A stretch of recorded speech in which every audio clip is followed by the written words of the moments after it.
This is the X-Zone Broadcast Network, broadcasting worldwide on broadcast affiliates and satellite program providers, including CNN Broadcast Network, Sirius Satellite Network, Star Media, Good News Radio Network, Angel Broadcast Network, Wiki Broadcast Network, and WPBN TV. For more information on the X-Zone Broadcast Network, visit us at www.xzbn.net.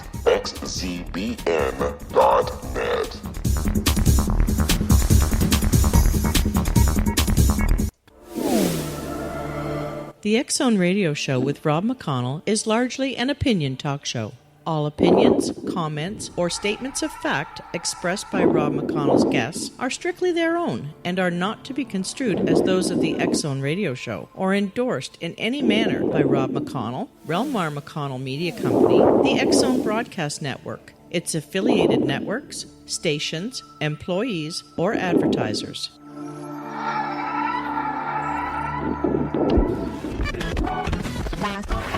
All Hit Radio.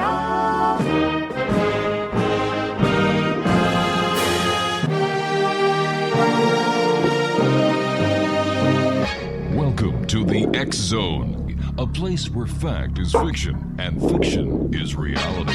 Now, here's your host, Rob McConnell.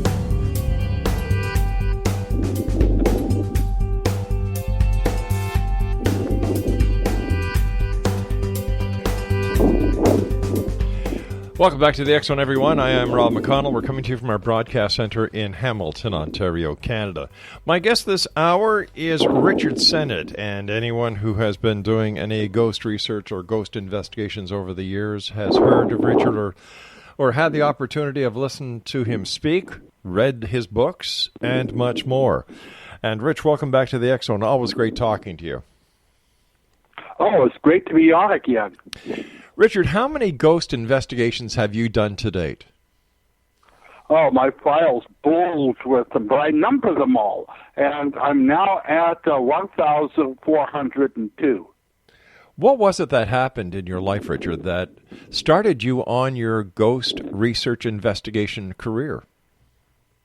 Well, I saw a ghost. I didn't believe in ghosts. I thought there was something just for the fight papers or comic books or Casper, the Friendly Ghost or something like that. Mm-hmm. But I was doing archaeology. I'm trained as an archaeologist and historian, and I was at one of the old Spanish missions here in California doing a dig with a team of archaeologists from Cal Poly, San Luis Obispo.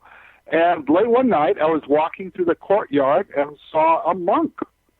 And he looked very much like, well, a brother with a hood, the whole bit. And he was carrying a candle, which is kind of odd. You know, today, flashlights would be more appropriate. Mm-hmm. But I thought, I don't know what it is. Well, the mission is still a monastery. So I saw this figure. I thought, oh, one of the brothers is up. I'll go talk to him. So I walked up to him. And I saw him for at least 2 full minutes. And I got up about 10 feet from him, and all of a sudden he just vanished. He was not there. He didn't fade out. I couldn't see through him. He didn't glow. He looked like a regular guy, except, bam, he wasn't there anymore. And my first impression was to see if he fell in a hole. And I looked around, what happened? In the hole. And I thought, well, maybe in the dark he blew out the candle and ran away. But then I realized we were walking on gravel, because the courtyard had gravel in it. And if he had run away, I would have heard him. Then it dawned on me that I heard my footsteps on the gravel, but I never heard his. And that's what dawned on me, that this must be one of those ghosts they talk about. And went back to my room, left the lights on all night long, and dwelled on that. But from that moment on, I pretty much wanted to find out, if I was crazy or not, or if there was something to all this ghost stuff. Well, the next morning, I met with the monks who were eating breakfast. I sat with them rather than the archaeological team. And I asked them, are there any stories about ghosts? And they all got very quiet.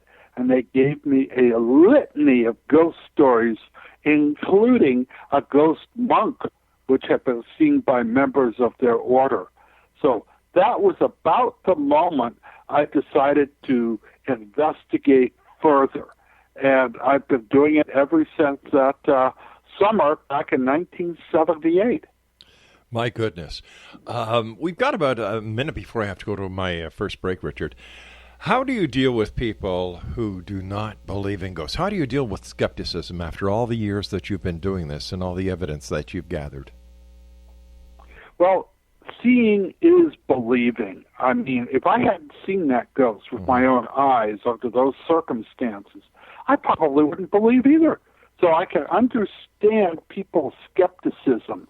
But I do think if you look at the literature, all of the people throughout history, we're talking thousands of years from the very dawn of the written word, they've seen ghosts over and over again, not just in Western culture, but throughout the world. That literature alone commands some respect. I agree with you. Richard, please stand by. Always great talking to you. Exo Nation, Richard Sennett is our special guest of this hour, and if you'd like to get more information about Richard, visit his website at richardsennetghosthunter.com. This is the X Zone. I am Rob McConnell, and Richard and I will be back talking about ghosts this hour here in the X Zone from our broadcast center in Hamilton, Ontario, Canada. Don't go away.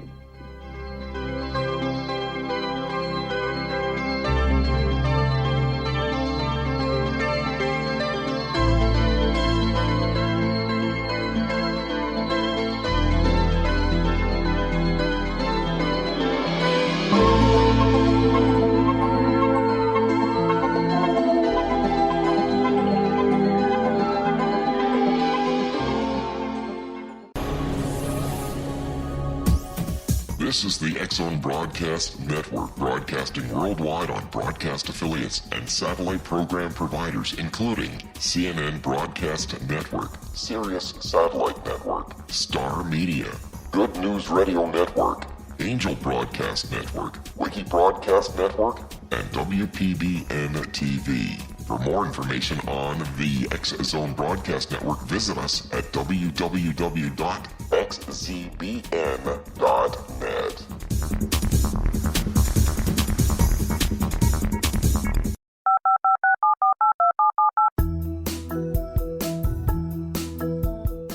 Did you know that when you're on the road with limited data or Wi-Fi, you can still listen to the X-Zone Radio Show with Rob McConnell, The Science of Magic with Gwilda Wiyaka, X-1, Dimension X, Space Patrol, and every minute of the X-Zone Broadcast Network by calling 213-401-0080, courtesy of Audio Now. No smartphone, app, or internet needed. It saves your data plan, and it's free if you have unlimited minutes. Call 213-401-0080 to listen on any phone, anytime, anywhere. Remember 213-401-0080 for the best of the paranormal, parapsychology, and sci-fi radio programming anywhere, 24/7, 365.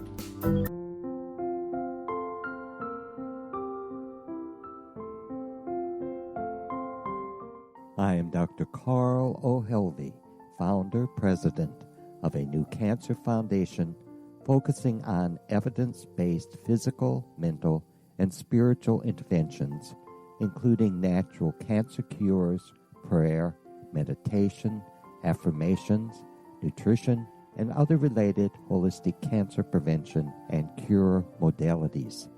These are used in cancer education, research, and financing care. I ask for your help to continue this important work by donating at www.holisticcancerfoundation.com.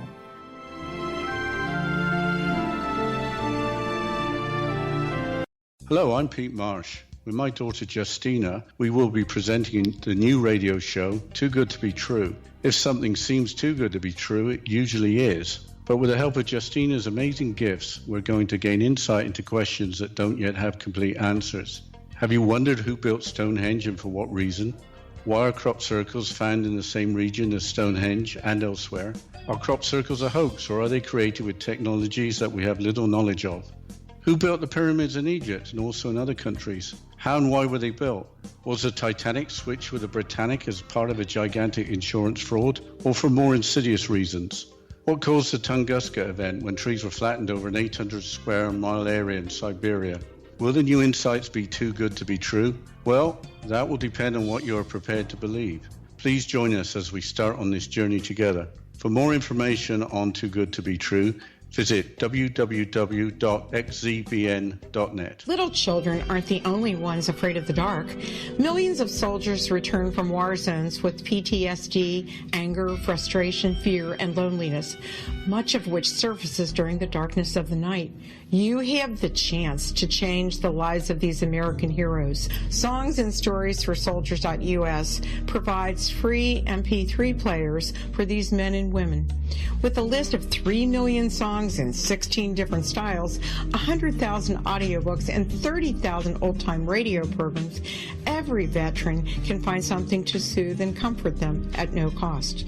All our players contain an 8-hour audio program designed to help veterans fall asleep. With 1,500 plus vets now participating, it's our goal to deliver 10,000 audio players this year. Go to our website at songsandstoriesforsoldiers.us. Help us help a veteran make it through the night.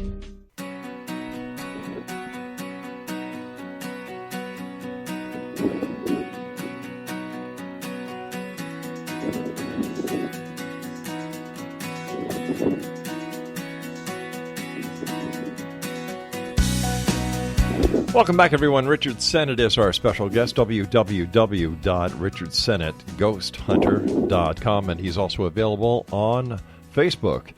Now, Richard, before we went to the break, we were discussing your very first sighting that, I guess we can say propelled you into what you're doing today. And we also talked about skeptics. And why is it that some people can see ghosts and other people cannot see ghosts, even if there are people in a room where there is a ghost? Well, I don't think I don't believe ghosts actually are there in physical space. That we're seeing them with some sort of psychic ability.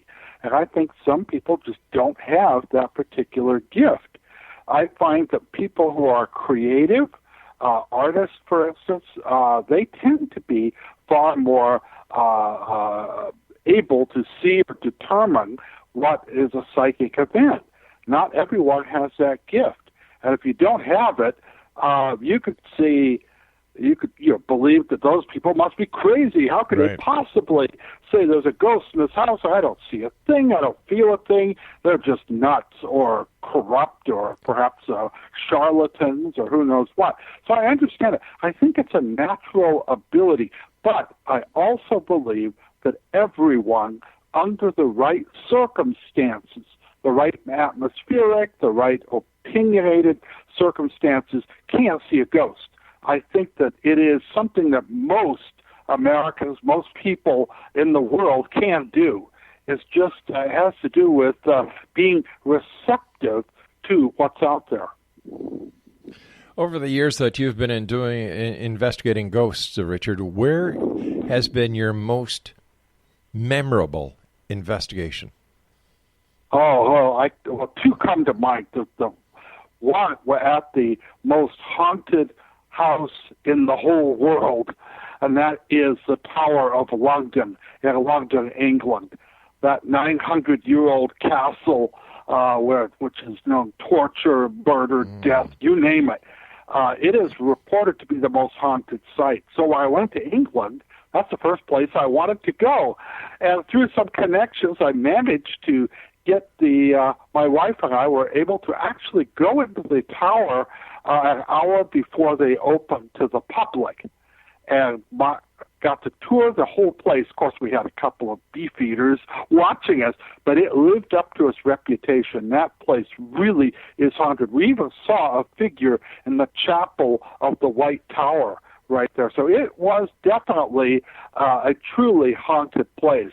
The second best place would be Rose Hall in Montego Bay, Jamaica.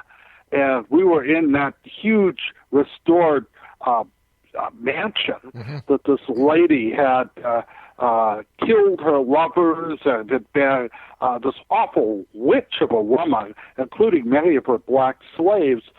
She was I felt something. My wife, whom I kept in the dark about Ann Palmer, the witch, she felt something and picked up the various activities there. I felt something as well. Something pulled the hat right off of my head. And our tour guide, a black woman, said, the ghost, she must like you. She wants you for her new husband. I said, I'm sorry, I'm already married. But I asked her, well, what about the ghost? You work here. I says, she doesn't come out till 5 o'clock. I says, well, how do you handle that? It says, we leave at 4:30. Oh, my goodness. And it's an interesting place. But those are the two places I had the most sightings. But I've had events at the Queen Mary. I've had events at the Old Whaley House in San Diego, as well as the Senator Hotel in San Francisco. All sorts of interesting experiences over the years. Why do ghosts remain? Why don't they just leave, go to the light, and continue into the afterlife? Good question. I wish I had an answer for you. It seems, though, from my experiences, that ghosts are linked to people who have strong personalities and they have something they want to have done, an unfulfilled wish or an unfulfilled desire of some kind. This unfulfilled image that they have frozen in their personality is what causes them to keep coming back again and again and again. So I think it's unfulfilled ideas, emotional needs that they may have had. In fact, I thought in a lot of ways ghosts are bundles of emotional energy. That's interesting. But why would the ghost remain on the Queen Mary, for example? Well, I've actually had a chance to talk to a few of them on that. Anyone can talk to ghosts. The big key is getting them to talk back to you. And fortunately, my wife is a gifted medium and has held seances on the Queen Mary and a variety of other places throughout the state and, the nation.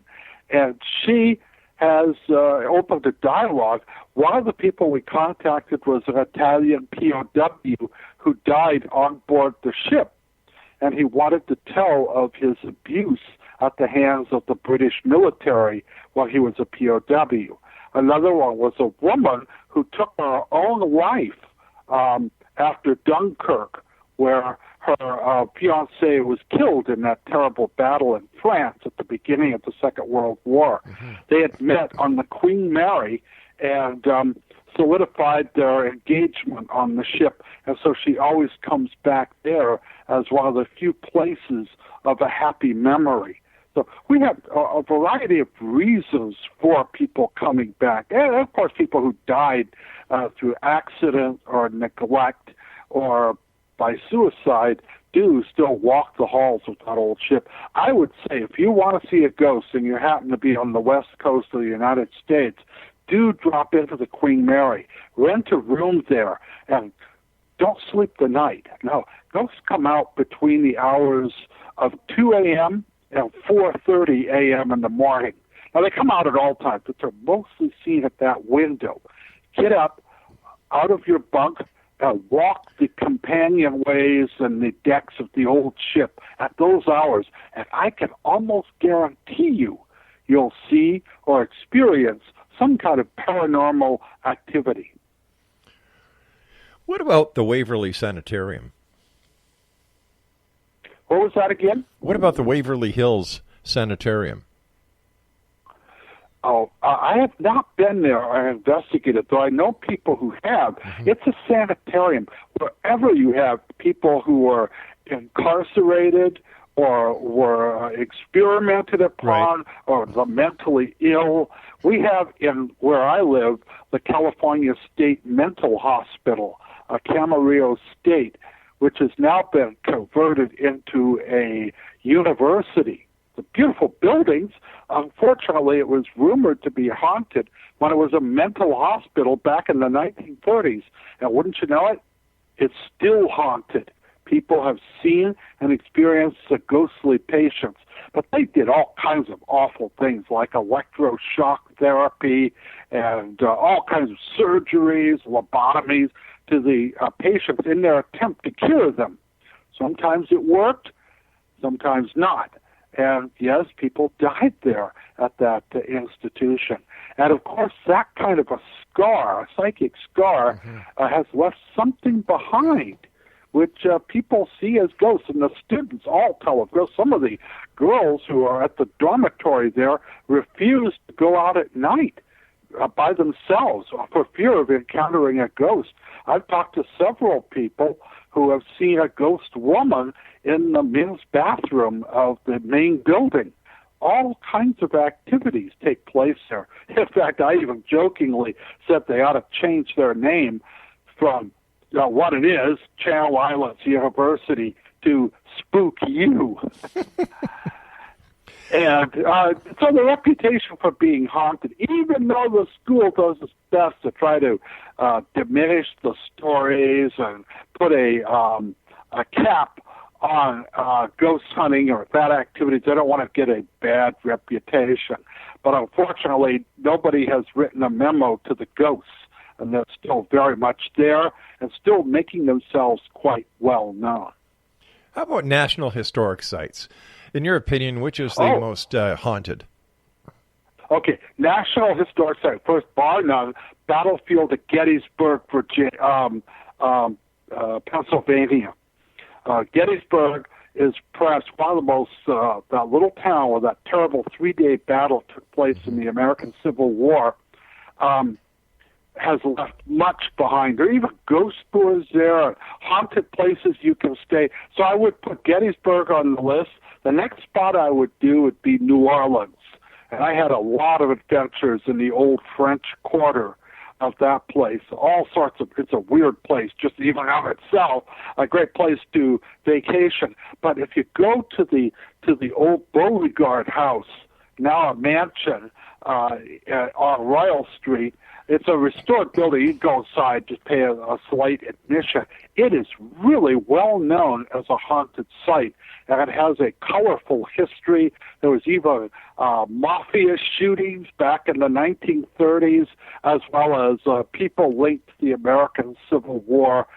General Beauregard, who commanded the rebel armies at Shiloh, he made one blunder after another and managed to wrest defeat from the jaws of victory. And he blamed himself, and all during his life, while he stayed at that mansion in New Orleans, he would hear the ghosts of the dead who died at that fearful battle, reenacting the battle or just haunting him. Now, whether that was his guilty conscience or real ghost, we don't know. But I've gone there, and yes, there really is something in that old building. Wow. What about other areas around the world where there have been horrific battles? For example, the shores of Normandy and Auschwitz. Are these places haunted as well? Oh, yes. But oddly enough, the death camps in Poland and Germany are not haunted by the people who met their end in those terrible places. They're haunted by the guards. Not the people who were prisoners, but the people responsible for the terrible death toll at these places. So maybe there's some sort of guilt or retribution, I don't know. Many of the battlefields, in fact, one of the first ghost stories we have is at the battlefield of Marathon in Greece, where the Athenian Greeks fought off the Persians at the first great battle of the Persian War. And it was rumored to be haunted. They took all the dead and buried them in a big pit. And people would hear voices there, even in ancient times. And from that point on, every battle, including the ones of the Napoleonic Wars and the battles of World War II, all have had stories of ghosts. Even D-Day the battles that were fought in Europe during the Second World War, rumored haunted. And in your own bailiwick over in Canada, some of the battlefields of the 9 Years' War, the French and Indian War, as we call it in America, they're rumored to be haunted. And all right, battlefields linked to the battles fought during the War of 1812. All right, my friend, we've got to take our news break. Please stand by. I'll be back on the other side of the news with Richard Sennett here in the X Zone from our broadcast center in Hamilton, Ontario, Canada.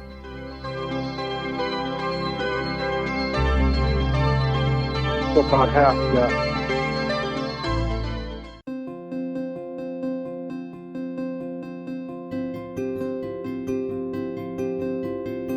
Dreams are our personal gateways into infinite wisdom. Don't miss shamanic counselor and indigenously trained dream decoder Sandra Corcoran's inspiring book, Shamanic Awakening Between the Dark and the Daylight.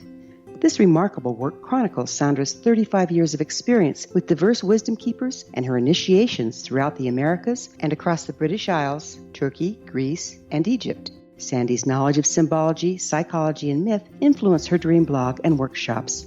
Sandy offers private tarot readings, international journeys, a meditative CD, as well as her book, Shamanic Awakening, to encourage you as you navigate this earth walk, creating a deeper connection to yourself and all that is. Find this and more at Sandy's website, starwalkervisions.com.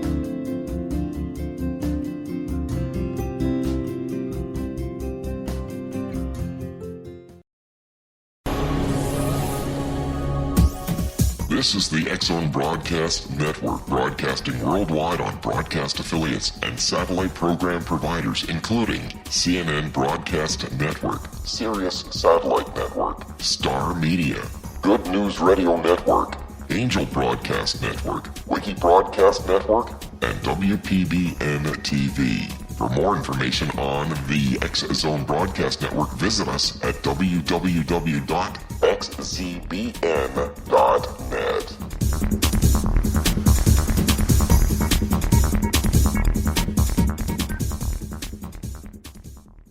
How would you like to be able to read other people's minds? Well, the next best thing is here. When you know how to read a person's name, you know how the person thinks, feels, and behaves.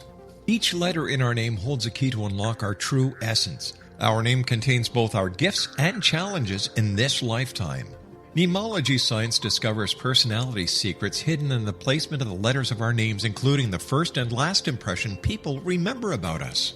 Sharon shows us how to interpret the arrangement of letters as outlined in her book, Know the Name, Know the Person. Sharon Lynn Wyeth created mnemology science after 18 years of research and testing her theories, and has supported thousands of people around the world in understanding themselves and others better. You'll enjoy Sharon's unique teachings as she shares her system to learn the gifts behind your given birth name. Even if you don't like your birth name, there are jewels in this book.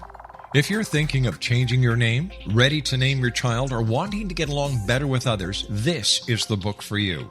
If you'd like to improve your relationships and change your life for the better, get the book today, Know the Name, Know the Person, or visit www.knowthename.com. That's www.knowthename.com.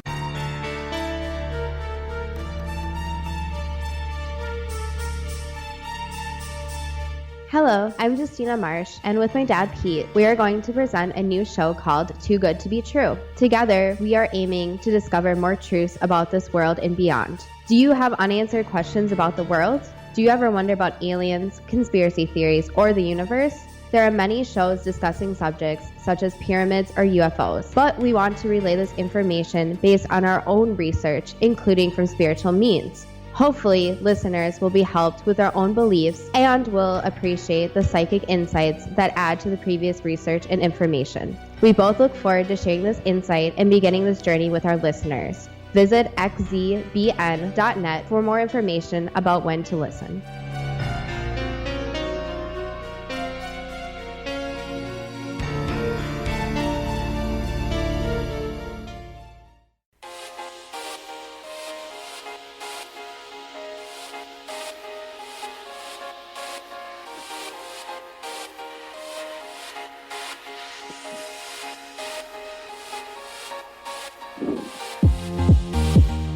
www.richardsennett.ghosthunter.com is the website for my very special guest, a good friend of the X-Zone, the one and only Richard Sennett. And Richard, it's always great talking to you.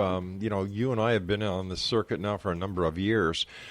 Have you seen any advances in the investigative techniques when it comes to ghost hunting? Well, I'm seeing a lot of new pieces of equipment coming out, and some of them are quite exciting. The first crude things like the X boxes and stuff like that, and they have been replaced by more advanced tools. But sadly enough, I think the TV shows have kind of turned the whole science of hunting ghosts into sort of, a TV show. You see lots of things going very negative now. Yeah. Everything's about demons and evil spirits and stuff like that. And that's not the way I found ghost hunting to be. So we've actually been kind of suffocated by our own success. There are some of us out there trying to find out information. But unfortunately, a lot of people see ghost hunting as a way to make money, a way to achieve fame, a way to get notoriety. And I've never felt that was a direction for me. I've been a regular historian, a teacher. That's my main occupation. But ghost hunting kind of came up as a sort of hobby that became more and more intrusive till it became, literally a second career. One thing I appreciate about people like yourself is that you keep history alive. To be a professional ghost hunter, in my opinion, you have to be a historian first. I agree with that 100%. If you don't know the history, you don't have a real firm knowledge. Fortunately for me, going through college, I had to work. And one of the jobs I got was in the theater, the theatrical department. I made costumes. So I actually had to research different kinds of dress throughout the historic period to costume the various shows that we put on. That knowledge of costuming has helped me immensely. I have found sightings of ghosts, and I usually try to get the witness to draw a picture, or I draw it for them, get what they were wearing. And these details of costume have enabled me to identify who the ghost is, the historic period from which they come. How do you go about an investigation life? Somebody was to call you up and say, "Hi, Richard, I've got this area that I believe there is a haunting or a ghost." How do you proceed? Well, first, I get all the information I can over the phone or computer, and the goal is to find out if it's a recurrent event. I mean, if it happened once, it's not worth my time to go there because it's gone. But if it's coming again and again, now that's what I really want. And I will find out by talking to them if it's something I believe to be legitimate. If it is legitimate, I will organize a team. Now, many times I'll visit the site by myself just to kind of scout it out and to see if I can debunk it. I think part of our job is to see if there's a natural cause for a ghost, not just perhaps a reflection or something like that. So I go in, and now I would organize a team of people that would include both skeptics and believers, people to handle sound equipment, photographers, as well as psychics. I like to blend the mechanical, technical side of ghost hunting along with the metaphysical. So I found that working together, people that are psychic and people who are technical in their ways of ghost hunting, together they make a much more impressive whole and can gather more information than they would if each one went to the same site separately. So that's what I would do. I collect all the data, then I research the data to see if there's any historical precedent for what people are seeing or happening, or were there any murders there, were there any events that went on that might account for a psychic scar. Then after we reach a conclusion, we might go back several times actually, or I may take different people there to see if their response matches what the first team got. So I do that kind of layering to see if we can develop a case for it being haunted. Then I write a report and the investigation. But you have to do the report. If you're not doing the paperwork, you're not a ghost hunter. You're just playing in the dark and having fun maybe, but you're not doing scientific research. And I try to keep it as scientific as a flaky thing like ghost hunting is. What about all this demon hunting that seems to be more and more popular instead of the old ghosts that you and I talked about many years ago?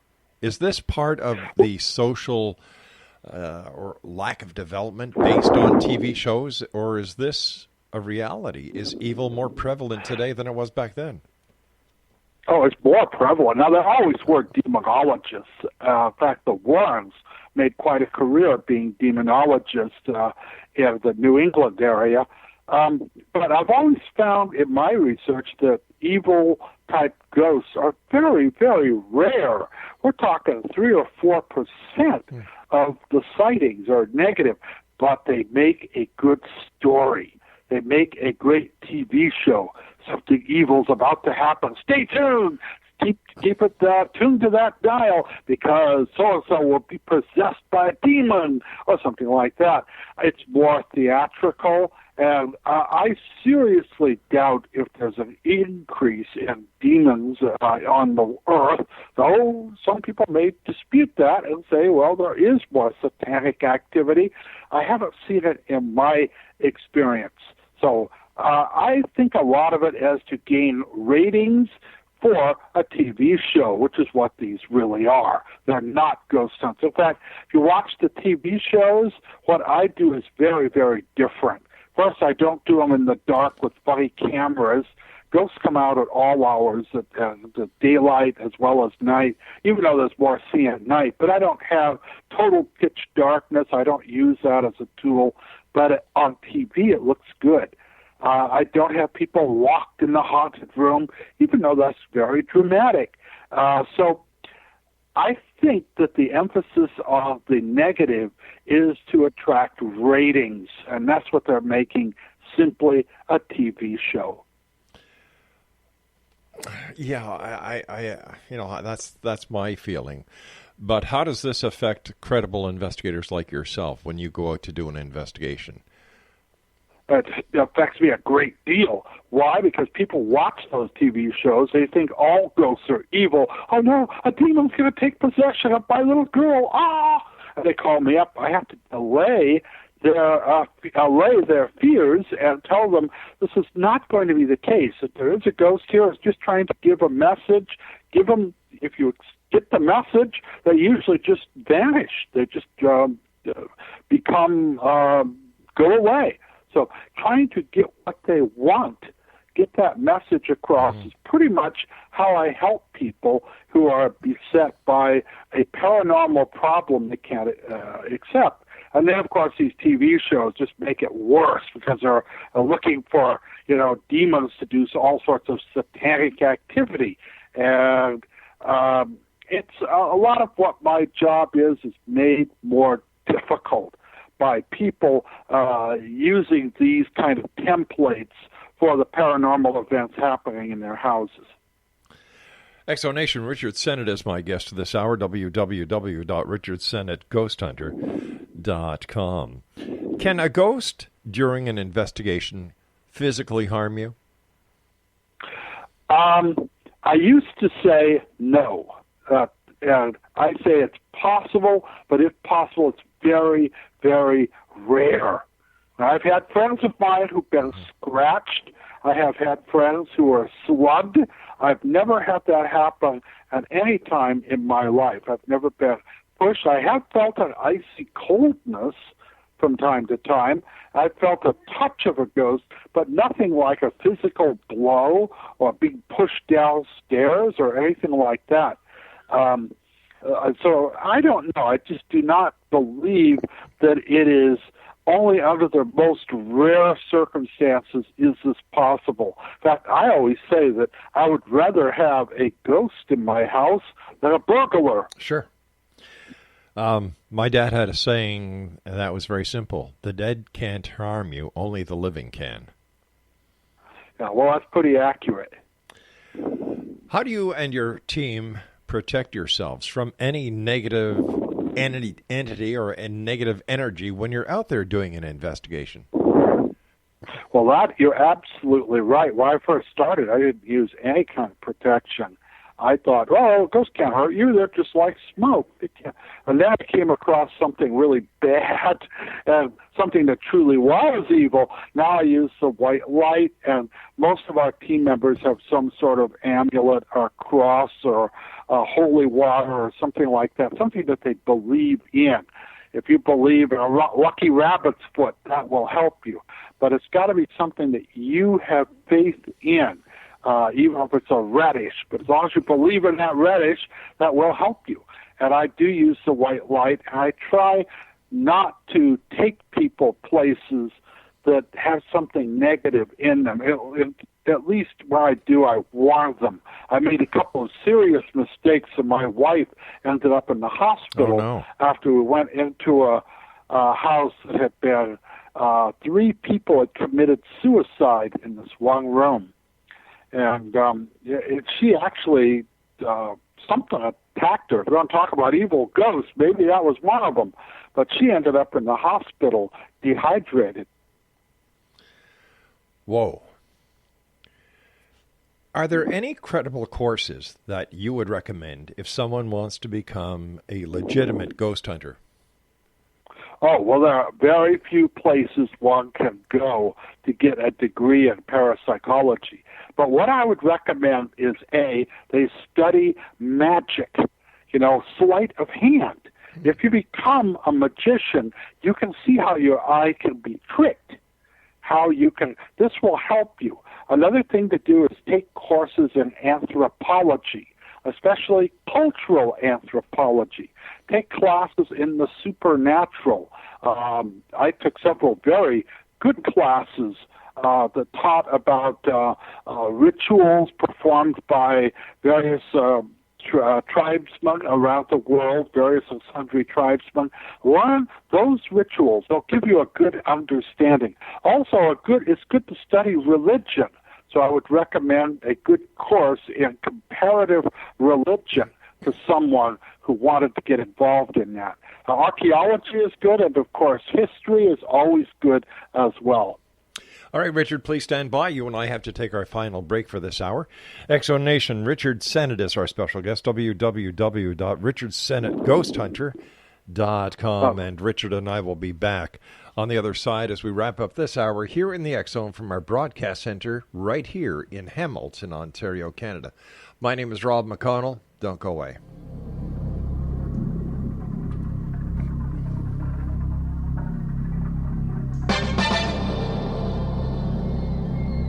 I'm almost done.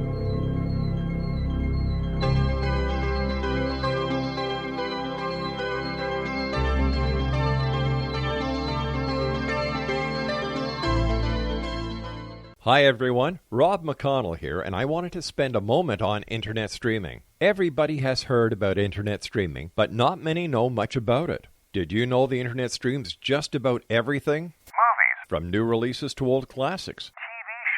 Almost every show, every episode, and much more. But the question has always been, how do you do it? Well now, thanks to the folks at 123 Ready TV, I have the answer for you. They have developed a simple program app, 123 Ready TV, that you install on your Windows PC, Android smartphone, or Android tablet that can have you streaming like a pro in less than 5 minutes. You truly won't believe how much is available or how easy it is to do until you try. And for a one-time cost of only $19.99, this product is a real winner. To learn more about 123 Ready TV, visit our website at www.xzbn.net.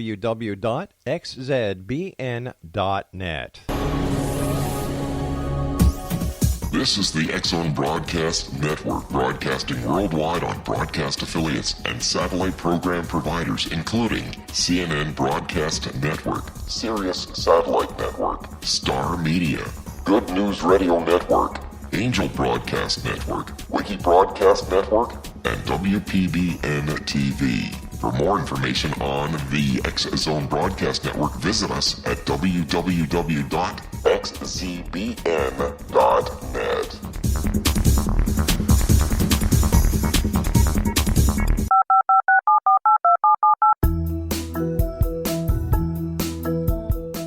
Did you know that when you're on the road with limited data or Wi-Fi, you can still listen to the X-Zone Radio Show with Rob McConnell, The Science of Magic with Gwilda Wiyaka, X-1, Dimension X, Space Patrol, and every minute of the X-Zone Broadcast Network by calling 213-401-0080, courtesy of Audio Now.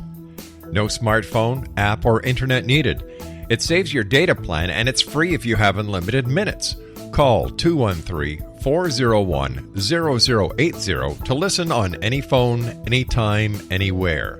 Remember, 213-401-0080 for the best of the paranormal, parapsychology, and sci-fi radio programming anywhere, 24/7, 365.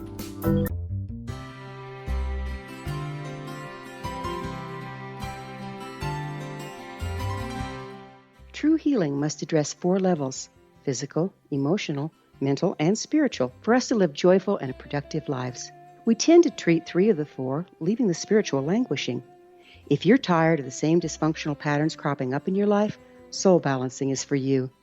Trixie Phelps, owner and founder of Soul Balancing, is a naturally gifted energy healer trained in numerous esoteric forms, including shamanism. Trixie has created a powerful modality that safely and effectively clears your energetic field. A Soul Balancing session can remove interference, heal trauma, and restore your hope.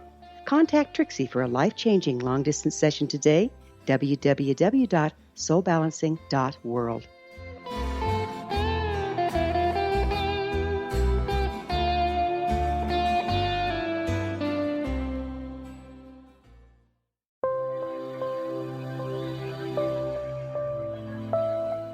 There's a legend shared by many indigenous cultures of a time when the nations were cast to the 4 corners of the world. Each nation was given a body of sacred knowledge that held a different portion of the truth to preserve. True reality could not be known until all the nations reunited, combining the information. If a single one was missing, the world could not be reborn and darkness would prevail. The Science of Magic Radio is dedicated to reuniting the sacred knowledge. With the understanding, none of us has all the answers, but together we can open new perceptions and possibilities. Through our combined vision, the world can be reborn into a place where darkness no longer prevails. Join me, Gwilda Wiyaka, and the Science of Magic daily on the X-Zone Broadcast Network, xzbn.net, or visit us at thescienceofmagic.net.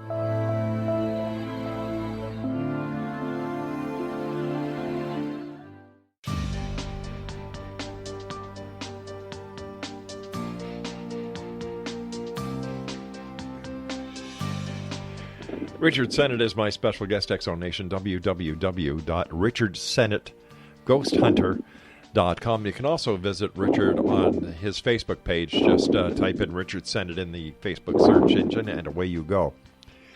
Richard, as I was saying during the break, great talking to you again. I've had the pleasure of knowing you for well over 20 years. How many books have you written all told now? 24. My gosh. And in fact, if you go on Amazon.com, you can see on my author's page all the books that I've done. It's almost ridiculous, and they embrace not only ghosts but also history, as well as a few murder mysteries I've written. Wow. One has ghost stories in it as well. I know that one of the most credible people that I have had on the show, hands down, is Lloyd Auerbach. What's your opinion of Lloyd? Great man. In fact, he's one of the primo ghost hunters out there. In fact, if there was a person I admire the most living today, it'd probably be Lloyd. I would have said Hans Holzer, but Dr. Holzer has passed on to his reward, Dr. Thelma Moss. She was also a mentor of mine, and she's gone to her reward. But living today and still working, still teaching, is Lloyd. So I do recommend him highly. He is a great person and a wonderful gentleman. Mm-hmm. As I have. Go on, Lloyd. Go on. I'm sorry. Go ahead, Richard.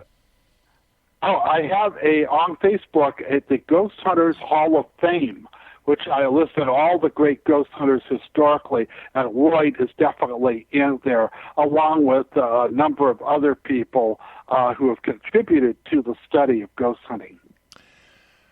And that's on your Facebook page. We'll have to put a link up for that as well. If you were going to, if you were going to suggest ghost hunting to a person, what would be the top 3 don't-dos when you're becoming a ghost hunter? Okay, first, to approach it really seriously. There are some good books out there. Read the books. Troy Taylor has written a good book on how to hunt ghosts. I would recommend that. I wrote one called Phantomology, which uses my techniques in ghost hunting. But there's many ways to hunt ghosts. So first, approach it scientifically. Keep notes. Write everything down. Don't just think you're going to remember it all. Write it all down. Keep accurate notes on where you go, how you go, and what you see or what you don't see. So first, approach it by keeping notes. Also, keep an open mind. Sometimes when you go out ghost hunting, the answer is nothing. Sometimes there is no ghost there. Sometimes you're being hoaxed, and I've had that happen to me too. So always be skeptical. Don't throw away your skepticism and believe everything you happen to encounter. In fact, all of the great ghost hunters, Hans Holzer, all of them, Dr. Moss, all of them said you have to retain a certain amount of skepticism. But don't throw the baby out with the bathwater. Mm-hmm. Be open to whatever the information takes you. But those are a little bit of advice that I'd say. And wish you good luck. This is one of the fastest growing hobbies out there. Collect your stuff, gather your friends together, and be very selective on where you hunt. Now, one thing that I like about ghost hunting, it's a way where an amateur can make a real difference. If you're in a little town, get your friends together and form the ghost hunters of the name of your little town, and do the history, do the background, study the local ghosts, and write them up, and give a copy of your findings to the local historical society, so at least these stories, these accounts, these legends will be saved for future generations. And that way you can really do a great service to the future generations to come. One of the things that I've noticed, Richard, when it comes to the new breed of ghost researchers, they don't like to share information. Yes, that's a sad comment. Everyone is fighting. When I started out doing this back in 1979, 1980, there were only 12 ghost hunters in the nation. And we all knew one another. We phoned to talk to one another. We shared data. Have you had something like this happen on a staircase? Yeah, I had this, back and forth. That doesn't happen. Now it's all feuding back and forth. I have mine. Don't you dare step foot in my territory. It's almost like a gang mentality. And it's very sad. So I am one of the firm believers in what I call paranormal unity, which means we need to share and discuss what we're finding. We don't want to just keep it locked up. These are my investigations. There's a lady I know, she and her group have gone to some wonderful places I couldn't get into, but I'd love to have been. Hollywood mansions. I've been to some, but not as many as this lady. All of her data she has stored under her bed. I said, are you going to publish it? Oh, no, this is my stuff. I don't want anyone to steal it. But what's going to happen when she passes away? It's all going to go to the landfill. It won't mean anything. So do share your information. If this was any other science, we would be sharing data. And wouldn't it be terrible if the guy found the cure for penicillin and then didn't tell anyone because this is my finding. No, I don't want to share it. Nobody would be anywhere, and medical science would have been at a standstill. But that's where we're at in the study of the paranormal. We need to become more open. We need to share. This is why Paracons are so important, why programs like your own right here are so important to give the word out from one part of the nation to another, so that we can work together to bring forth a better understanding of this very unique phenomenon. Richard, the time for us to say goodbye is coming close. I've got about 4 minutes, but this is my final question to you, my friend. What is the best evidence you have collected to prove the existence of ghosts? That's a hard one. First, photographs aren't it, because you can fake them. Videos aren't it, they can be faked. Voice recordings can be faked as well. The best information is the transference of knowledge. In other words, if a ghost comes to you and says someone is dead at that moment, and you discover at that very moment, half a world away, they died, there's no way you could have known that. There's no ability. So it must prove the existence of some sort of paranormal link. So the transference of information is, for my money, the best hallmark for the existence of ghosts. Well, you mentioned briefly EVPs. What is your take on the EVPs? Should they be considered as evidence? Yes, they should, but they've got to. I use only type A, which is if you get a sound, anyone listening to it will be able to detect it. If it's just a little blurb or it has to be slowed down or sped up, I don't call that valid, because I could take a burp and turn it into Lincoln's Gettysburg Address by manipulating the sounds. So if it's EVP, and I've gotten some good stuff over the years, but nothing like what you see on the TV shows. A lot of the junk they have I'd throw away, but it is compelling, but I don't think it's the lodestone we need to prove and authenticate a true haunting. What will be done with the evidence once it has been established that ghosts are real? Well, once that evidence is fully accepted, we have to now discover if ghosts exist, why are they here? What is their nature? Why do we have these happening? Now, they aren't just dead people, because if everyone who died came back as a ghost, we'd be up to our eyeballs in ghosts. They're not. They're just a few individuals seem to come back. And many times these ghostly sightings do not last a long time. They're there for a few years, then they're gone, sometimes to be replaced by others. So one Victorian gentleman investigating the paranormal actually believed that ghosts had a lifespan of 400 years. And after that, they just faded away. I think it's probably a little closer to 200, but again, we're looking at the anecdotal information, which is all we have at this point in time. Richard, tell our listeners how they can find your books and how they can find out more about you. Richard, are you there? Yes, I'm here. Okay, tell our listeners how they can find out more about you and where they can buy your books. Okay, Amazon.com has all my books. Try my authors page. I have a number of them. I have a really scary ghost novel called Fade to Fear, and a book called Phantomology. There's a whole bunch of them. Look there. And contact me on Facebook at RichardSennett@ghosthunter.com or at my email address at hankhunter@AOL.com. And I've gotten email and questions from people all over the world, and I don't mind. If you've got a ghost question, go ahead and ask. I'll do my best to answer your questions, as well as Richard Sennett Ghost Hunter. That's also one of my email accounts. So at gmail.com. Richard Sennett Ghost Hunter at gmail.com. Richard, take care of yourself, my friend. Thank you so much for taking time out of your very busy day to join us tonight here on the X Zone. And as always, I look forward to the next time you and I meet to discuss ghost hauntings, the paranormal, and much more. Until then, take care. Thank you. It's a lot of fun. Exonation, Richard Sennett has been our guest this hour. www.richardsennettghosthunter.com. I'll be back on the other side of this commercial break with the news as we continue here in the X Zone from our broadcast center in Hamilton, Ontario, Canada. My name is Rob McConnell. Don't go away.